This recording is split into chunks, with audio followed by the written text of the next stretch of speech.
Bem-vindos, pessoal, mais um episódio aqui da Escola de PI. Então hoje eu estou aqui com a Carolina Panzolini.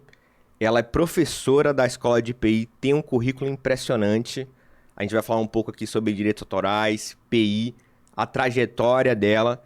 Então a Carol, ela é head dos cursos sobre direito autoral na Academia da ONU. Correto, Carol? Correto, Rafael. Primeiro, obrigada pelo convite, obrigada por colaborar com o seu projeto, que eu acompanho e eu admiro profundamente. E para mim é uma satisfação fazer parte dessa solidificação, dessa consolidação de cultura em propriedade intelectual no Brasil de uma forma tão qualitativa como você vem oferecendo.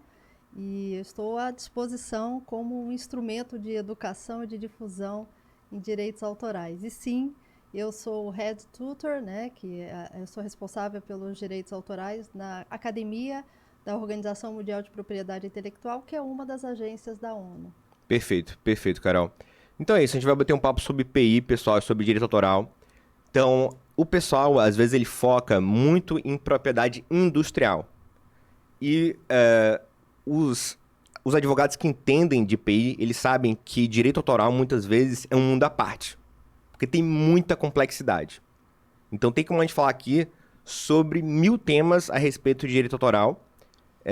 Então, conta um pouco pra gente essa diferença, Carol, entre esses dois ramos, esses sub-ramos da propriedade intelectual, né, que é a propriedade industrial e o direito autoral.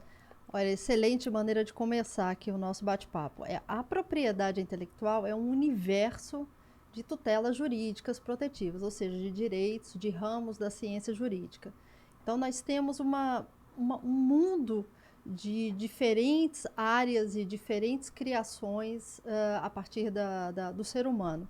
Mas existem realmente duas grandes ramificações, e você colocou muito bem: a propriedade industrial e os direitos autorais, que, consequentemente, também se dividem entre direito do autor e direitos conexos.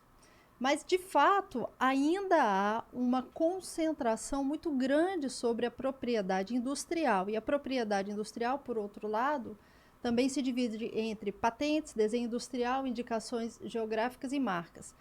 São universalidades de direitos muito específicas, com pré-requisitos, com exigências muito pontuais.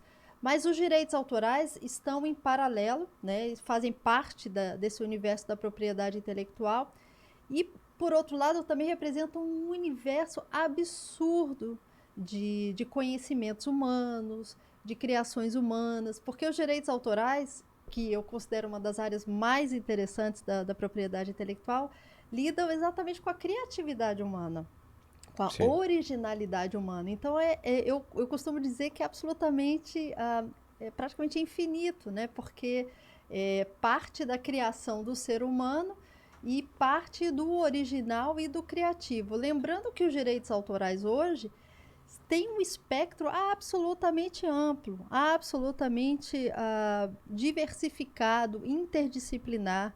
Então, longe de pensar hoje que seja uma área, os direitos autorais, limitados à ciência jurídica ou até às carreiras artísticas. Na realidade, hoje os direitos autorais atuam sobre o arquiteto, a gastronomia, o paisagismo. Quer dizer, as áreas são as mais diversas possíveis, além das carreiras jurídicas, além das carreiras artísticas, o jornalista, o engenheiro. Quer dizer, tangencia, eu costumo dizer que as pessoas não sabem, mas os direitos autorais estão presentes na vida delas, certamente, porque, de alguma maneira, ou nós consumimos obras intelectuais, fruto, né, da criação humana, obras originais, obras criativas, ou nós produzimos, né, ou então utilizamos como referências acadêmicas. Então, os direitos autorais têm realmente um espectro de abrangência absurdo, cada vez mais interdisciplinar, cada vez mais conectado, fazem parte desse grande ramo da propriedade intelectual e, junto com a propriedade industrial, complementa essa área. Lembrando, Rafael, que hoje, o que eu tenho observado por força de ofício, eu analiso diariamente inúmeras decisões judiciais mundo afora, em vários continentes diferentes. Lembrando que hoje uma única criação, provavelmente ela estará submetida a várias tutelas protetivas. Tem uma sobreposição, né? Tem uma sobreposição, exatamente. Então, quando a gente pega um celular desse, por exemplo, aqui tem direitos autorais, tem programa de computador, tem marcas, quer dizer, tem multimídia, tem audiovisual. Então, embora ainda exista talvez um desenvolvimento de debate muito em torno da propriedade industrial, mas os direitos autorais talvez seja aquela outra face da moeda extremamente importante. Sim, com certeza, com certeza. E o profissional ele precisa se capacitar para ele saber atender aí as empresas ou o profissional que está criando, né, qualquer coisa, principalmente no ramo da internet. Então a gente está no mundo digital hoje em dia, né? O pessoal fala que assim, internet é a terra sem lei. E o que a gente mais vê na internet é, por exemplo, o uso indevido da imagem de terceiros, ou também plágio, né, de criações, de alguma arte ou algo do tipo. E o profissional ele precisa estar capacitado para assessorar as empresas, assessorar esse posicionamento que uma empresa ou uma pessoa vai ter dentro da internet. Totalmente, totalmente. É uma área muito específica, especializada, que não convém e não há espaço para chute profissional, né, Rafael? Sim. Então, realmente deve haver um conhecimento, sim, uma responsabilidade técnica, uma responsabilidade com o conhecimento que está envolvido. Não necessariamente foi ensinado e é ensinado nas universidades ainda, né? Nós vemos que há um desenvolvimento, mas nem todas as universidades têm. Por isso que cursos como esses oferecidos pela Escola de Propriedade Intelectual são tão fundamentais. Sim. Porque não só o advogado ele precisa, por exemplo, objetivamente falando, precisa conhecer essa área da ciência jurídica, mas se a pessoa cria, ela precisa minimamente, ela não precisa ser um jurista, né? Mas ela precisa minimamente ter conhecimentos básicos sobre a sua criação. Entender o que pode ser feito em caso de cópia. Sobre o que está previsto nos contratos, o que pode ser feito no caso de cópia. E outra coisa, é um grande equívoco pensar que a internet é uma terra sem lei, né? É equívoco. É um grande equívoco. Quem pensa isso depois vai ter uma surpresa no final, né? Normalmente uma notificação chega, né? Uma notificação surpresa. Porque, inclusive, assim, no passado, com o desenvolvimento da internet, com o desenvolvimento maciço, assim, no início, né, do ambiente digital, surgiu até um questionamento em relação à sobrevivência dos direitos autorais. Mas, por óbvio, isso já é algo pacificado, os direitos autorais se aplicam no ambiente analógico, físico, e se aplicam no ambiente digital, não há dúvida. Evidentemente que quando há uma exploração econômica, por exemplo, de um livro, ou de um filme, ou de uma música no ambiente digital, há mudanças, há adaptações. Até da questão de fiscalização. Total. Eu acho que, em certo ponto, era muito difícil fiscalizar, porque as empresas ou os próprios órgãos estatais, eles não tinham as ferramentas capazes de identificar, por exemplo, um plágio, algum filme circulando ali de modo indevido. Eu me lembro até que tem muito tempo isso, tá? Tem uns 10 anos, tinha um aplicativo que você conseguia baixar no computador e assistia absolutamente todos os filmes que acabaram de lançar de forma gratuita. Eu esqueci o nome do aplicativo, mas todo mundo tinha. Todos os colegas tinham da sala. E nem precisamos lembrar do aplicativo, nem sempre precisa lembrar, não, sabe? Mas sabe o que acontece? Só que hoje em dia ele não existe mais. Porque é. exatamente, as empresas começaram a buscar os mecanismos... A inteligência artificial colaborando também para o que a gente chama de enforcement, né? Que é o monitoramento do uso devido e indevido das obras intelectuais protegidas pelos direitos autorais. O que acontece é que com o desenvolvimento da internet, do ambiente digital, muitos benefícios surgiram, claro, sem sombra de dúvida. Quer dizer, a difusão da obra teve uma escala, uma velocidade muito maior, isso daí é inquestionável. Mas ainda há, claro, desafios em relação ao monitoramento, em relação ao rastreamento da obra intelectual. Então, em algumas cadeias econômicas, por exemplo, da música, ainda há alguns desafios em relação, inclusive, à transparência de Música tinha muito isso também. distribuição de direitos autorais ou não.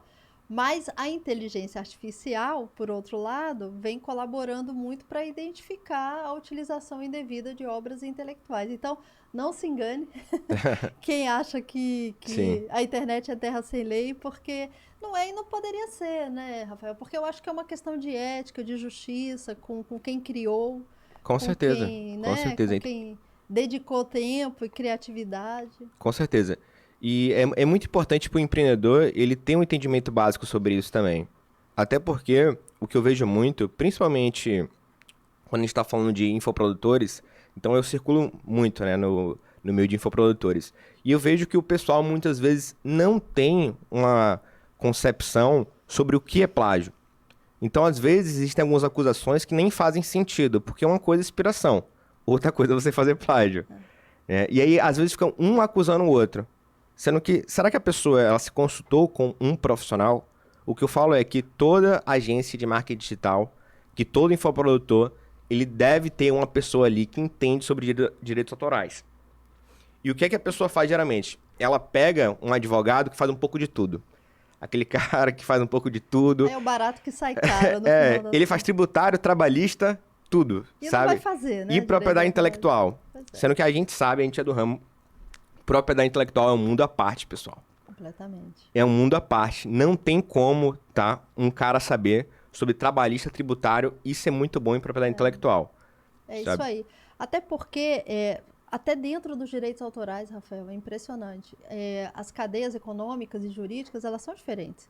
Então, uma música, toda maneira de explorar economicamente uma música, os direitos que estão envolvidos, por música tem direitos conexos, você tem direito do intérprete, dos organismos de radiodifusão, dos produtores fonográficos.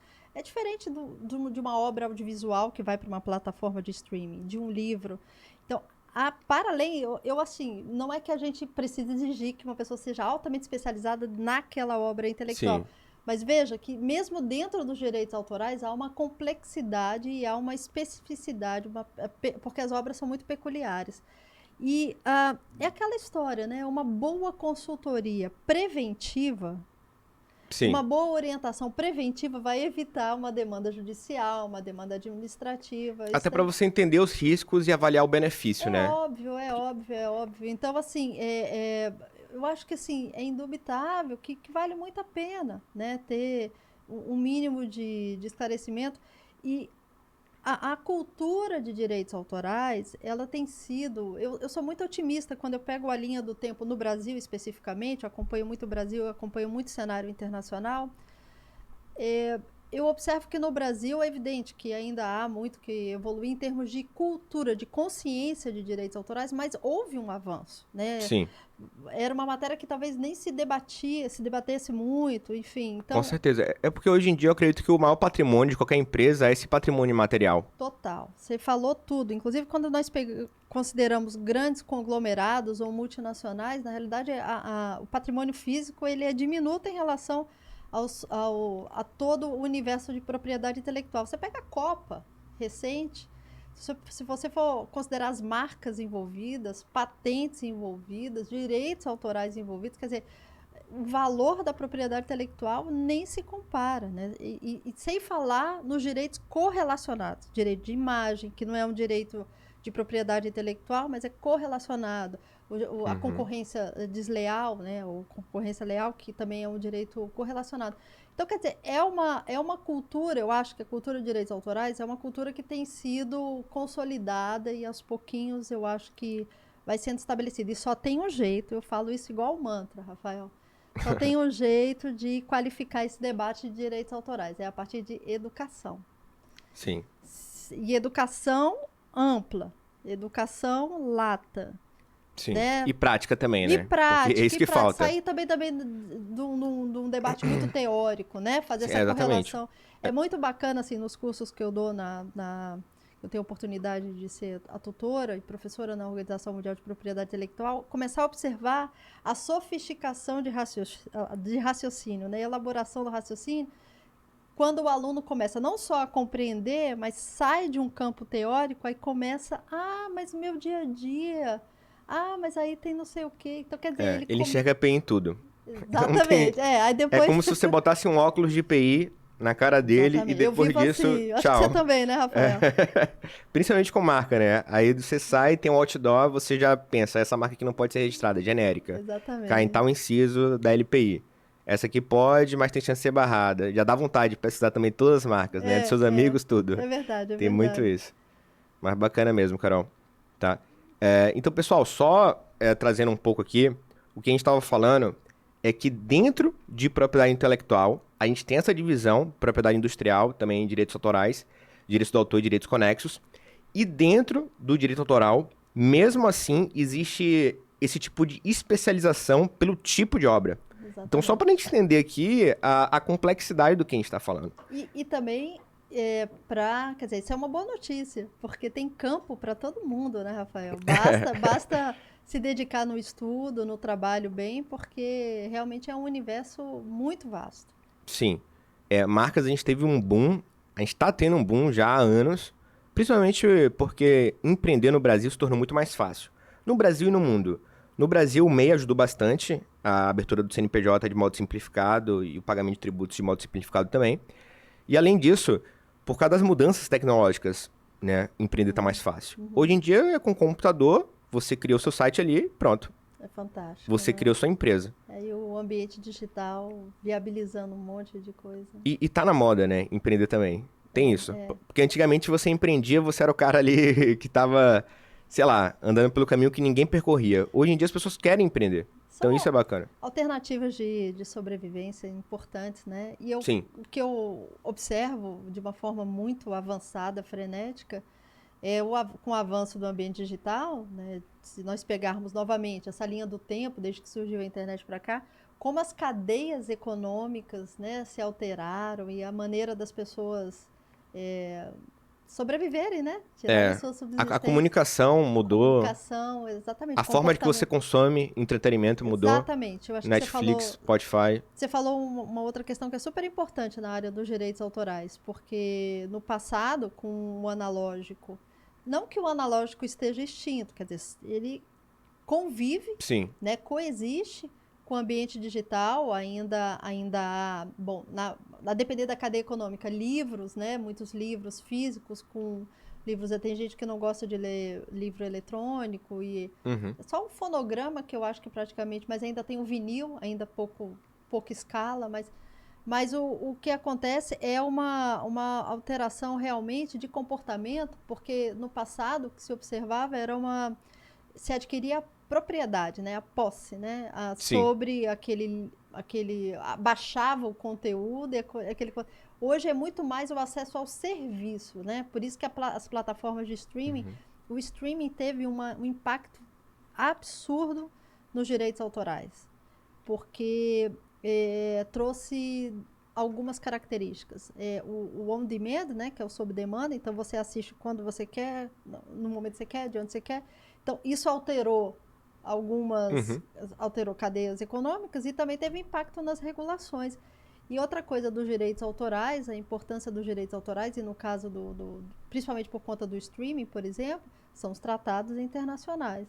Então, os direitos autorais, para quem gosta de direito internacional, gosta também de se ligar nesse ambiente internacional, a relação é muito estreita.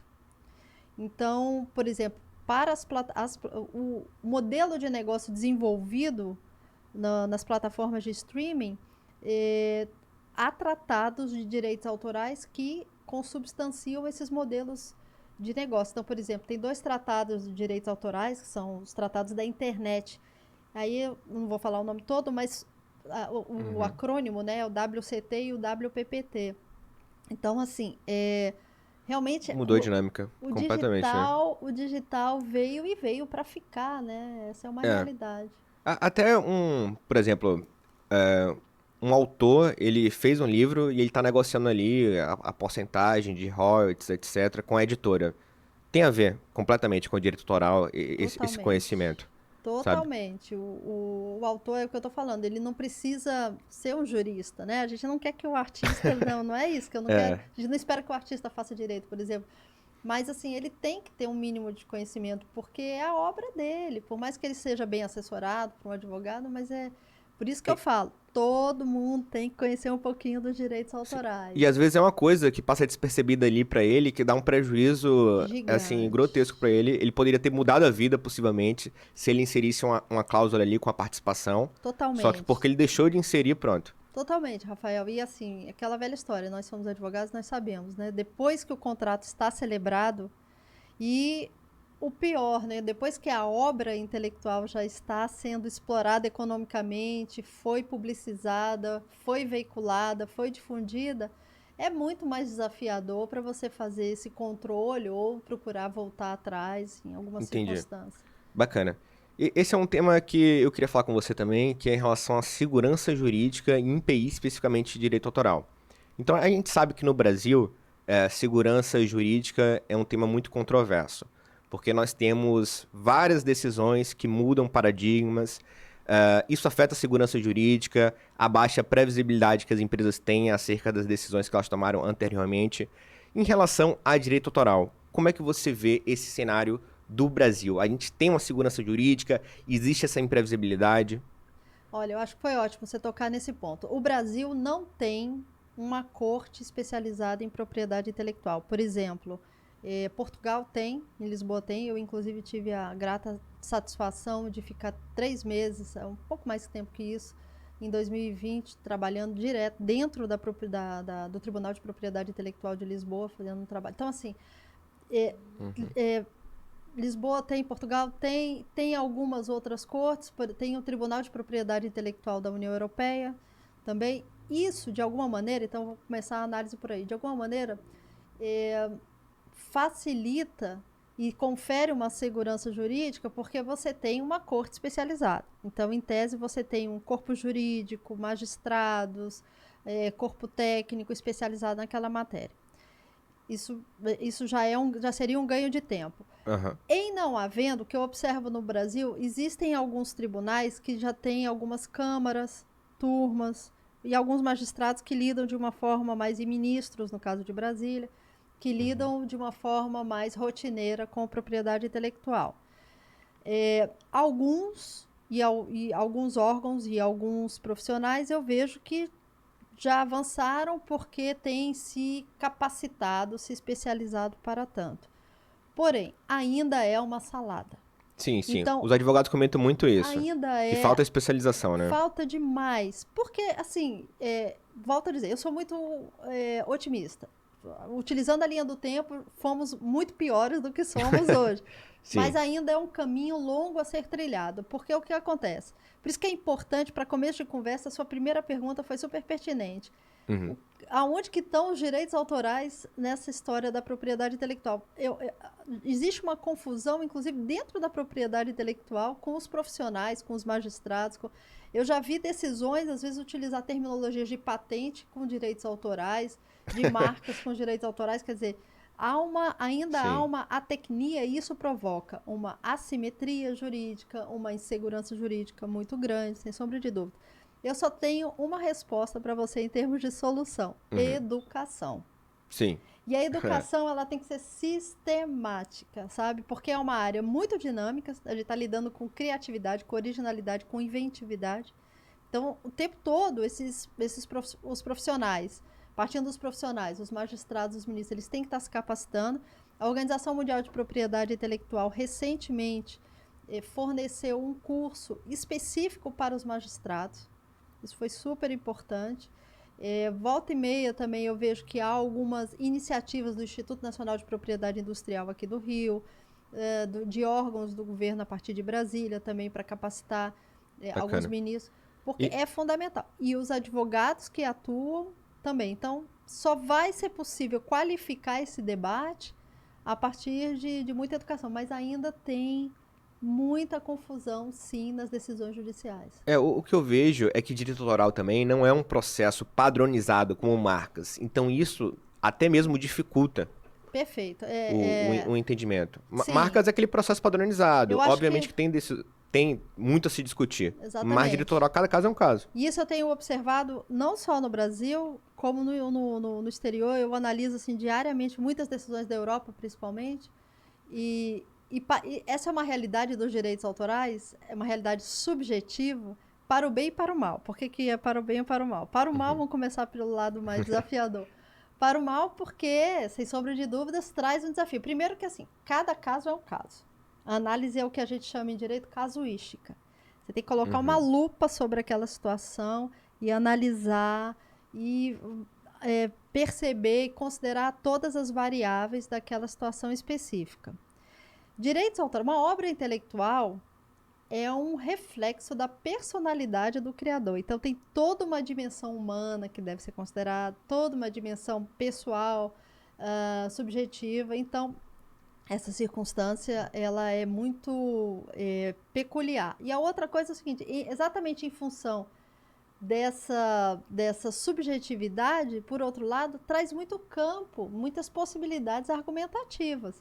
Porque como o direito autoral, eu costumo dizer, não é que ele seja absolutamente fluido, ele tem referências legais no Brasil, a Lei 9.610 de 98, tem referências internacionais, tem a Constituição Federal do Brasil, tem os tratados internacionais, mas é uma área que permite, e é interessante demais, eu acho, do seu ponto de vista técnico, permite uma liberdade argumentativa e técnica muito grande. Novamente precisa de pessoas capacitadas, mas assim, uma decisão judicial, um caso que envolva um direito autoral, realmente, ele é muito mais desafiador no sentido da subjetividade. Marcas é muito realmente preto no branco, né? Tem essa... E patente Depois, também. quando sobe para decisão judicial, aí sim existe mais discussão, etc. Mas, pelo menos no processo administrativo, por isso que eu falo para os meus alunos, que é uma boa área para atuar também. Olha, eu vou dar só um exemplo aqui prático, por exemplo, de direitos autorais. Certa vez eu fiz um parecer e havia uma acusação de contrafação, de infração de obras, que na verdade eram joias. Eu fui procurada pela autora que estava sendo acusada de contrafação, de infração. Existia uma pessoa jurídica que acusava essa pessoa física, essa artista, de que essa artista estaria imitando, né, as joias.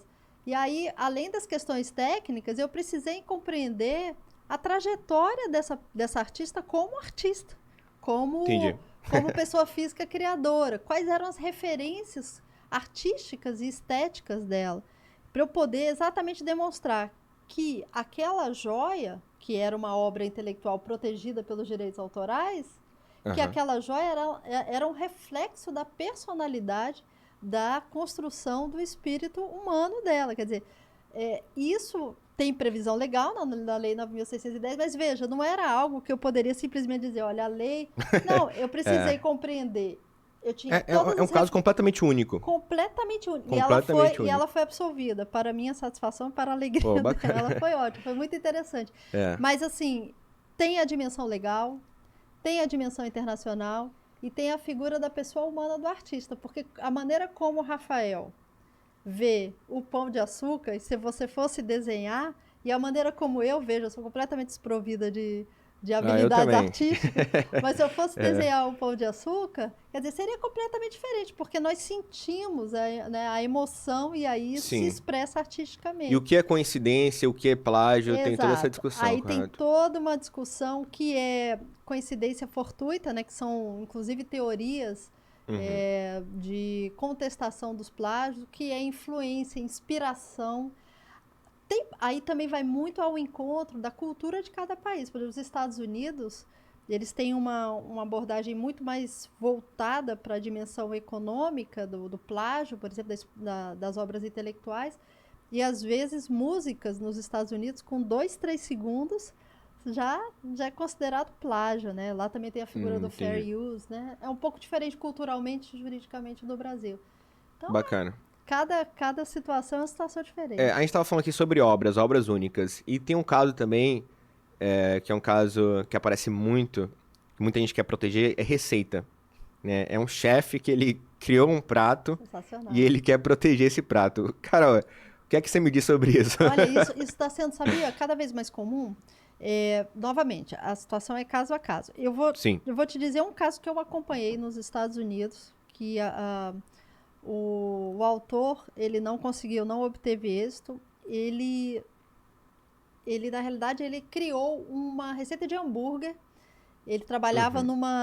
numa instituição religiosa, e essa instituição religiosa licenciou aquela receita de hambúrguer para uma rede de fast food que todas nós conhecemos, todos nós comemos Uhum. eventualmente lá. E aí foi um sucesso absurdo. Só que a receita original era desse cozinheiro, né, desse Entendi. criador. E ele ele demandou judicialmente dos Estados Unidos, e a consideração, o resultado foi que não havia, que aquele hambúrguer não poderia ser protegido pelos direitos autorais, porque foi considerado que era só uma sobreposição de ingredientes. Veja, é necessário que tenha originalidade e criatividade. Por outro lado, o que eu estou vendo com muita frequência, Rafael, aí a gente vai para um outro nível, né, de criações, são essas criações, principalmente francesas, Uhum. que envolvem a altíssima gastronomia, que aí Sim. tem uma questão não só de sabor, porque é uma experiência, né? A Sim. alta gastronomia é uma experiência. Não só de sabor, então teve toda uma elaboração É quase que cria- científico, né? criativa e artística, exatamente, de temperatura, de uma série de coisas para chegar naquele resultado final, mas também estética. Sim. Estética. Então, quando você pega aquelas criações, né, gastronômicas, você já tem uma experiência visual Sim. ali.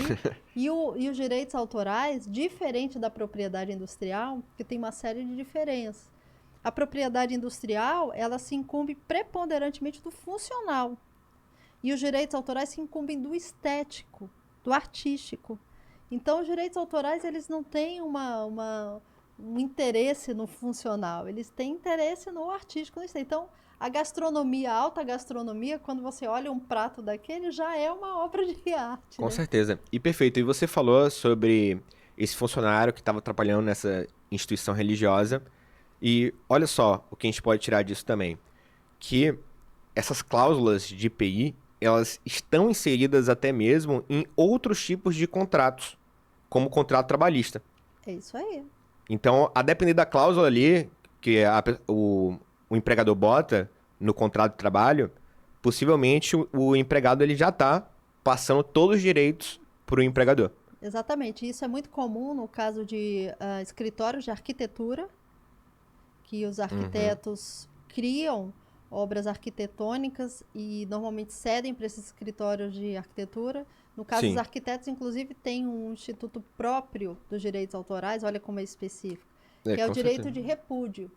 Então, se o arquiteto criou um prédio com características peculiares e quem foi executar aquela planta arquitetônica não cumpriu, o arquiteto ele pode repudiar o resultado. E também, Rafael, no caso de programa de computador.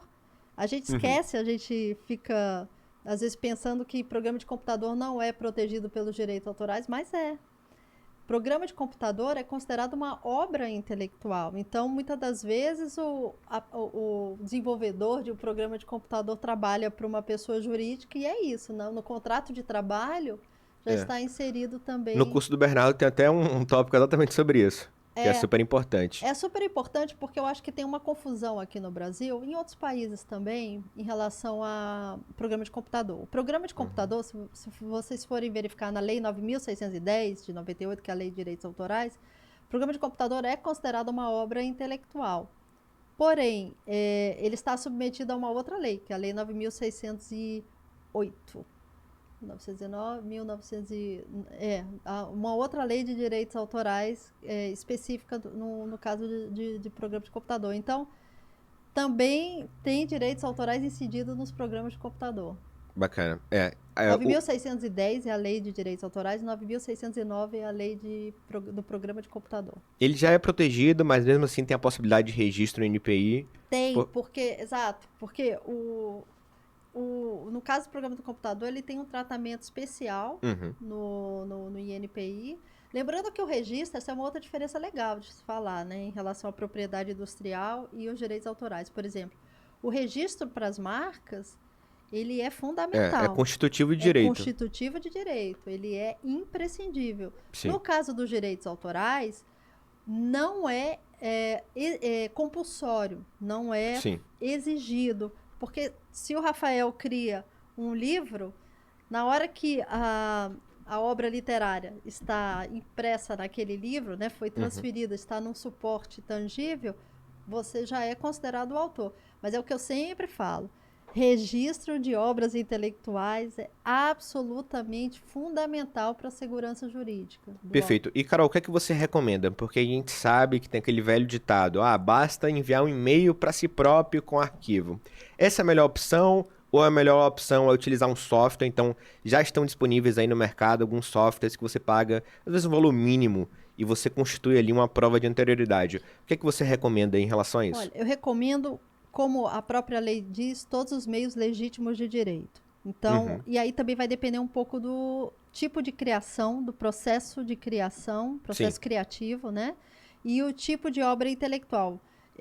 Vamos supor, uma obra de audiovisual, um livro, por exemplo, tudo bem. A pessoa pode ir mandando e-mail para si. Às vezes tem gente que ainda escreve de forma manuscrita, vai guardando. Mas, por exemplo, desenhos, obras de artes visuais, tudo que a pessoa puder armazenar em termos de esboços criativos também ajuda. Perfeito. Tem gente que filma o processo criativo, fotografa o processo criativo, isso também colabora. As músicas da mesma maneira, vai gravando, quer dizer, então depende um pouco da obra, da natureza da obra intelectual. Outra coisa é a seguinte, em paralelo aos registros oficiais aqui no Brasil, né? Então, a depender da natureza da obra intelectual, existem os órgãos especializados. Então, por exemplo, obras literárias aqui no Brasil é a Biblioteca Nacional aqui Sim, no Rio aqui. de Janeiro. E aí vai, a depender do tipo de obra. Mas assim, gente, registro de obra intelectual, pelo amor de Deus. Antes de colocar a obra intelectual na rua, tem que registrar, né, Rafael? Até uma dica boa para designers aqui que possivelmente estão escutando a gente, você documentar o seu processo criativo. Sim. Porque depois, se alguém acusar o seu cliente de plágio na utilização da logo, por exemplo, se você tem tudo documentado, você tem uma prova ali de Sem que aquilo é dúvida, autoral. sem dúvida. Bom, a gente não prevê o futuro, né? Então, tudo é passível. Com certeza. O Poder Judiciário está aberto, então os questionamentos são possíveis. Agora, tem duas grandes funções do registro e dessas provas, né? Dessas produções, comprovações probatórias. É porque o registro ele é robusto, né? Sob o ponto de vista de produção probatória. Mas um é demonstrar a autoria, né? Ou então, pelo menos, a presunção de autoria. E a outra questão é a temporalidade. Então, a temporalidade ela é muito importante porque vai ser determinante também no caso de acusação de plágio, por exemplo. Porque tem que definir, mesmo nos direitos autorais, que a lógica é um pouco diferente nesse sentido em relação à propriedade industrial, mas se você criou antes de mim uma música e a minha música vem depois e elas são muito semelhantes, a chance e a lógica, a racionalidade lógica é que provavelmente né? Sim. Eu tenho um ônus de comprovar um ônus de provar muito mais complexo de que eu não te imitei. Sim, né? sim. Com Então, certeza. Perfeito. E, Carol, você tem uma carreira internacional, então muitos advogados, eles procuram opções que permitem essa saída do Brasil, essa saída para um campo internacional. PI é uma delas. Então, conta pra gente como é que foi sua trajetória em relação a isso. Então, hoje em dia, você acho que passa a maior parte do tempo fora do Brasil, correto? eu E fico... como o PI te permitiu, né, ter essa vida internacional?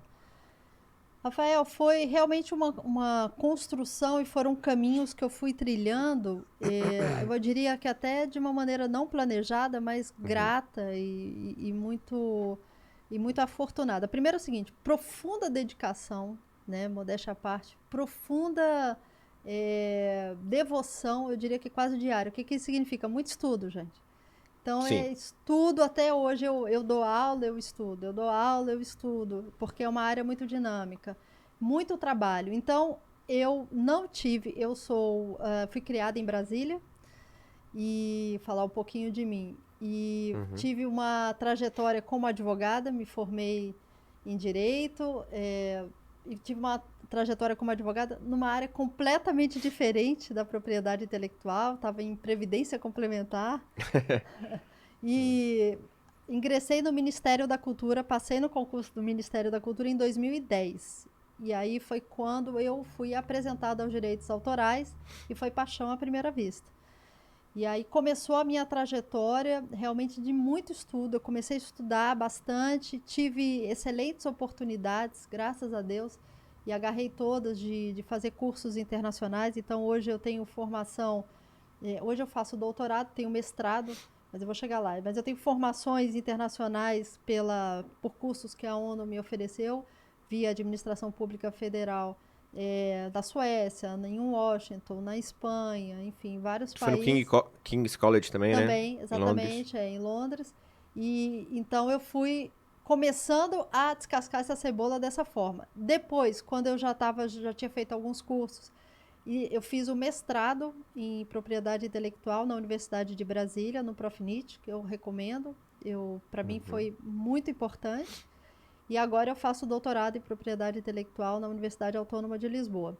E não tive direitos autorais na universidade. E quando eu ingressei no concurso do Ministério da Cultura, realmente foi uma área absolutamente nova. Eu tive que estudar do zero. Não era tão novinha assim, então se animem. Dá tempo para todo mundo. Então, eu tive que estudar do zero e fui me apaixonando e fui me dedicando. E hoje, realmente, eu vivo de propriedade intelectual. É a minha missão e é possível viver de propriedade intelectual. É uma área, aí a dimensão internacional. Como eu comecei a ter muito contato com a comunidade internacional, morei fora também, e realmente eu fico para lá e para cá, mais no Brasil, mais em função de família, mas para lá e para cá. Mas é uma área que tem uma relação muito estreita com os tratados internacionais, então com a dimensão internacional. Hoje, cada vez mais, as obras intelectuais estão transfronteiriças, né, por conta da internet. Então, dificilmente uma obra ela só vai ser explorada economicamente no país, então vai precisar de um advogado do outro lado. É porque as empresas elas precisam, né, dessa uniformização em relação a diferentes países. O que eu vou deixar, assim, como sugestão, que todo dia eu recebo alguma pergunta assim nesse sentido, como fazer, né, para trilhar um pouco desse meu caminho. Primeiro é o seguinte, é muito estudo. Estudar, vai estudando na medida que vai tendo oportunidade, vai tendo acesso. Aproveitem os bons cursos, como na Escola de Propriedade Intelectual. Outra coisa é o seguinte, a proficiência em idiomas é absolutamente necessário, absolutamente. Lembrando que no Brasil tem ainda tem uma característica peculiar. Nós somos descendentes do direito francês, né? Então, é o droit de terre. Então, é bom ter Você fala francês, você fala algumas línguas, né? Eu falo inglês, falo francês, eu falo inglês, eu penso que com proficiência, e falo francês não tão bem quanto o inglês, mas falo.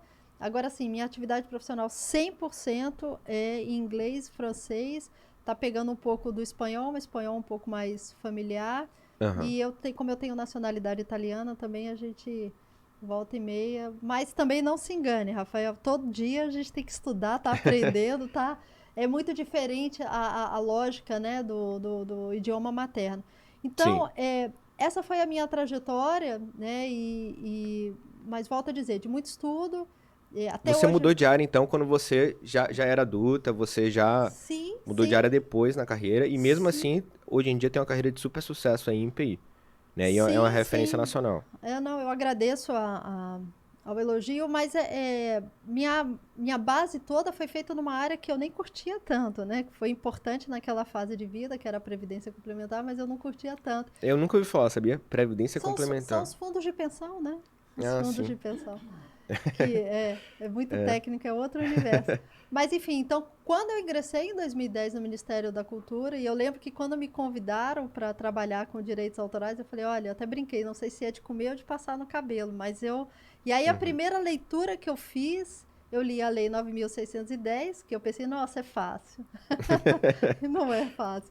E a outra, quando eu li a Convenção de Berna, quem é da comunidade internacional sabe que é a principal convenção, o principal tratado internacional de direitos autorais, que até hoje é super importante. Aí eu me apaixonei completamente. E eu acho que IPI tem um pouco disso, da pessoa olhar de fora e ela não enxergar as diferentes camadas de complexidade que estão ali. Exatamente. Em revista Marca eu vejo muito isso. Exatamente. Quer dizer, abrir lá o sistema e fazer um protocolo, apertar Enter, todo mundo consegue. Exatamente. Mas fazer do ponto de vista estratégico, selecionando as classes corretas, especificações corretas, fazendo a logo do jeito correto, fazendo uma boa pesquisa de viabilidade, isso aí é outra história. Pois é, exatamente. Precisa de um profissional, ou então de pessoas muito interessadas, com capacidade, para poder compreender essas nuances.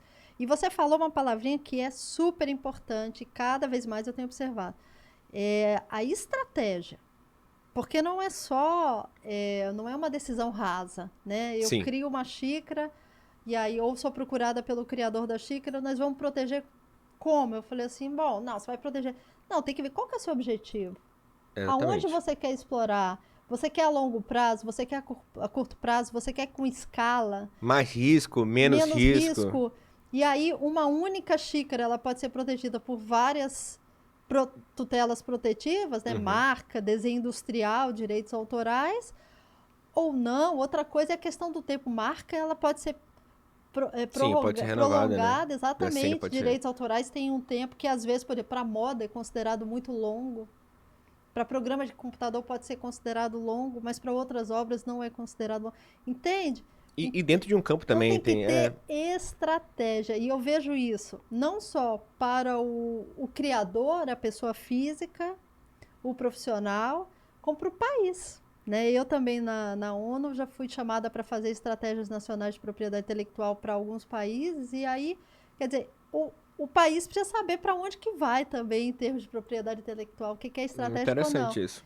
E aí, Rafael, tem que ter conhecimento de qualidade, né, para poder avançar de forma estratégica. Tem uma escassez de bons profissionais em PI. Eu acho que muito por causa disso, da falta de ensino na faculdade.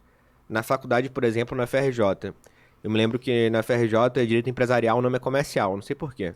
Né? Porque é aquele código antigo, código comercial. Aí o nome é o mesmo, código comercial. Direito comercial. A gente tem, eu acho que, até o 6, direito comercial 6. E IPI, assim, não se fala. Deu rasante, né? Ou se fala de marcas, mas assim, tem a marca aqui. Eu lembro que eu tive isso em Brasília, em que você tem a competência até governamental de alguns órgãos para tratar de propriedade intelectual. Então eu acho assim, eu acho um crime não ter nas universidades, de uma maneira ainda que básica, né? Mas eu lembro que eu também, no último semestre de Direito, eu tive na matéria de Direito Comercial, Direitos Autorais, mas assim, foi um rasante.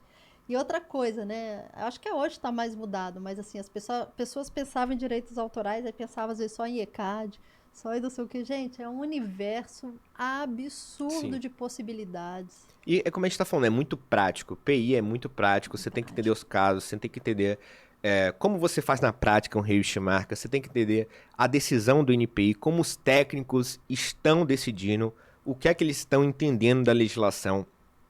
E o que acontece, eu acredito, é que em outras áreas, como tributário, por exemplo, a gente sabe que tributário tem uma legislação desse tamanho. Então, assim, eu trabalhei em constitutivo tributário, no Matos Filho, lá com o Repetro, que é o regime especial de exploração de petróleo. Aí tem lá a lei, aí tem instrução normativa. Instrução normativa tem uma porrada. E aí depois disso ainda deve ter outra coisa. Né? Então, se você pegar toda a legislação sobre o Repetro, dá, assim, centenas de páginas. Só sobre um tópico. Só sobre lei, instrução normativa, tudo isso. Só que PI não é desse jeito. PI é muito mais prático. Então, PI é algo que quando você enxerga de longe, você não tem o conhecimento, você acha que é fácil. Porque você pegou ali a LPI, você leu toda e você se achou o expert do negócio. Mas quando você vai ver na prática, aí é outra história. Exatamente. E com a diferença que esse exemplo que você utilizou do tributário não necessariamente tangencia a minha vida, a vida do colega. Sim. Mas propriedade intelectual está na vida de todo mundo. Tributário para mim foi uma vez para nunca mais. Porque é algo que parece muito uma construção teórica, muito abstrato. Então, beleza, o imposto de ISS sobre determinado serviço 7%, sendo que outro 10%. Por quê? Não tem um motivo, não tem um racional por trás. Né? Porque o cara lá da cidade estava escrevendo no ISS e decidiu assim. Exatamente, sabe? exatamente. Então, PI sempre tem um racional por trás, um porquê. Tem Exatamente. sempre uma análise econômica ali do direito por trás. Tem uma análise econômica, tem uma análise humana, né? Sim, Ainda que tenha hoje, por exemplo, nos direitos autorais, falam muito da inteligência artificial, a gente sabe que tem obras intelectuais criadas pela inteligência artificial, mas os direitos autorais só tutelam a criação humana. Então você tem uma dimensão humana, é o que eu falei do Pão de Açúcar. Se eu olhar e você olhar, a gente com o nosso talento artístico, e a gente for desenhar, sairão dois resultados diferentes, porque a maneira como nós nos expressamos artisticamente, esteticamente, emocionalmente diferente. com certeza. Com certeza, Carol. Bem bacana. E sobre as novas tendências de PI. Então agora a gente está aí com um mercado forte, uma nova tendência a respeito de NFT. Para quem não sabe, Non-Fungible Token. Perfeito, perfeito. Eu vi uma notícia recentemente que, olha só que interessante. Parece que NFT existem alguns fundos que eles são compartilhados por várias pessoas que têm o token. E esse fundo, ele toma decisão de forma majoritária. Então, basicamente, cada pessoa que tem um token tem um voto e a maioria decide sobre certa decisão. E parece que teve um fundo de NFT que ele comprou, eu acredito que o primeiro exemplar do livro Dune. Né? Ele comprou esse primeiro exemplar por milhões de dólares. O que acontece? Esse fundo ele comprou esse livro e, no entendimento dos integrantes do fundo, eles teriam os direitos autorais para possivelmente produzir, por exemplo, um filme. Porque eles compraram o livro. E aí depois, com assessoria jurídica, que eles identificaram que na verdade não. Na verdade, o que eles compraram ali não foi o direito autoral acerca da obra. Foi a titularidade Exatamente. econômica. Foi simplesmente o primeiro exemplar. E eles pagaram milhões acreditando que eles teriam esse direito. Pois é, isso é muito interessante. Os NFTs, Non-Fungible Tokens, realmente são uma tendência, assim, uma das inúmeras tendências, né? Tem várias coisas que estão sendo discutidas no âmbito dos direitos autorais aqui no Brasil e fora, mas principalmente nas artes visuais, viu? Já está muito bem estruturada a questão. Em outras áreas ainda é incipiente, mas em relação, por exemplo, às artes visuais está bem desenvolvido. E existe essa confusão mesmo que você falou, porque uma coisa é a mesma, basicamente o mesmo raciocínio da gente comprar um livro, por exemplo, né? Sim. De ter acesso a um quadro, por exemplo. Na realidade, nós não somos titulares de direitos daquela obra intelectual no sentido de podermos explorar economicamente ou deliberar sobre a gestão econômica da obra. Nós compramos, nós temos o direito ao usufruto, eu posso até emprestar aquele livro, né, que é o que a gente fala também, que o princípio da exaustão, né? Porque na medida que aquele livro já veio para mim, eu já paguei os direitos autorais, então eu posso te emprestar o livro. Ou vender para outra pessoa também. Você não precisa ficar pagando direitos autorais nesse sentido, mas existe essa confusão e ela é muito recorrente em relação aos NFTs. Em relação à tendência, você quer falar um pouquinho sobre tendências de... A tendência eu acredito que tem essa do NFT e tirando essa tendência do NFT, a gente tem a propagação aí... Tem o blockchain, o blockchain pessoal também, né? tem discutido muito. O blockchain, ele tem vindo muito... não como uma substituição de algumas instituições dentro da comunidade dos direitos autorais. Por exemplo, a blockchain tem vindo para colaborar com as entidades de gestões coletivas. O que são essas entidades de gestões coletivas? São as pessoas jurídicas responsáveis pela arrecadação e distribuição de direitos autorais. Não é só a ECAD, tem várias na música, nos filmes, nas artes visuais, nas obras literárias, quer dizer... Então, o blockchain ele seriam cadeias de blocos, né, com informações. O que isso permitiria? Viabilizaria? Colaboraria? Colaboraria para o rastreamento e o monitoramento dessas obras intelectuais, principalmente no ambiente digital. Tem algumas obras, principalmente a música, está tendo um debate muito grande. Até que ponto seria simétrica a arrecadação de direitos autorais numa ponta da cadeia econômica é essa distribuição desses direitos autorais. Então, o blockchain poderia vir e vem já como uma colaboração nesse sentido. Não substitui as entidades de gestão coletiva, como eu também escutei, vai acabar com as entidades de gestões coletivas. Não penso que isso seja tão simples, porque há uma complexidade por trás dessas entidades de gestões coletivas, mas o blockchain pode ser uma ferramenta que colabore para tornar esse ecossistema dos direitos autorais mais ético, mais transparente. Não, com certeza, Carol. Tem muita coisa aí, muitas tendências, e PI, eu acho que tudo que é novo, basicamente PI está inserido. Porque como a gente falou, existe essa tendência aí, hoje em dia o maior patrimônio de qualquer empresa é esse patrimônio material, é a marca, é a criação que ela tem, é a patente, é o programa de computador, é o software. Então a gente está vendo essa tendência. No outro podcast, a gente estava até pegando números de quanto valem as maiores marcas aí do Brasil. Valem bilhões, né? E não é o patrimônio da empresa com a estrutura, etc. Não, é só a marca. É só aquele nome e logo. É isso. Né? É isso. É a propriedade imaterial, que é muito mais substancial. Porque você quebra uma empresa. Você compromete um modelo de negócio se você realmente não proteger devidamente a propriedade intelectual. Você pode comprar um outro prédio para colocar aquela empresa, mas você imagina, ou você quebra, ou você compromete, ou você cria um prejuízo de tempo muito grande. Perfeito, perfeito. Eu acho que já deu nosso tempo aqui, mas, Carol, foi um prazer te receber, tá? E, galera, o curso da Carol aí sobre direito autoral vai estar ou já está disponível, tá, na plataforma, a depender do momento que você está assistindo. E é isso, encerramos nosso papo hoje. Sempre será um prazer receber você aqui de novo, Carol. Obrigada, Rafael. Obrigada novamente pelo convite, eu estou à disposição. Eu sempre costumo eu repito que eu me coloco sempre como um instrumento de educação, difusão dos direitos autorais da propriedade intelectual. Procurem conhecer a propriedade intelectual, certamente está na sua vida e você não sabe o quanto. E vai ser um fator diferenciador, agregador de qualidade na sua vida, com certeza. A gente está aqui para isso, né, Rafael? Com certeza, pessoal. Tá bom? Então, um prazer receber vocês.